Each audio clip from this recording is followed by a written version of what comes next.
நீங்க ஆலயம் செல்லும் பொழுது ஆலயம்னு ஏமா கட்டி வச்சிருக்காங்க? ஆலயம் எத்தனை ஆலயங்கள் இருக்கிறது. அங்க போயிட்டு நம்மளுடைய பக்தியை அழகா பிரகடனப்படுத்தலாம். இன்னைக்கு ஆலயத்தில் சிற்றின்பம் நடக்க வேண்டிய அவல நிலையும் வீட்டுல சன்னியாசி போன்று வாழ வேண்டிய அவல நிலையும் ஏன் வந்ததுன்னா சிற்றின்பத்திற்கும் பேரின்பத்துக்கும் உள்ள வித்தியாசம் தெரியாததுனால தான்.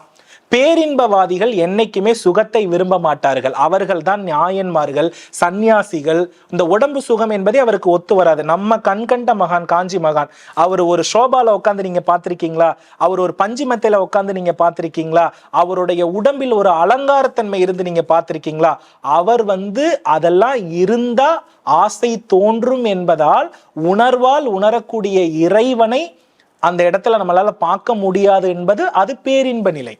நான் சொல்ல வர்றது புரியுதுங்களா? நம்மளுக்கு எல்லாமே சிற்றின்ப நிலையில் இருக்கக்கூடிய பிரச்சனைகளை பேரின்ப நிலையில் உள்ளவர்கள் நமக்கு தீர்த்து வைப்பாங்க. அவங்களுக்கு அது பெரிய விஷயம் கிடையாது. ஏன்னா இப்ப சிவபெருமான்கிட்ட போயிட்டு கல்யாணம் ஆகணும்னு வேண்டுனா அது நமக்கு கிடைக்கும். எங்க? கோவில்ல. எங்க? கோவில்ல.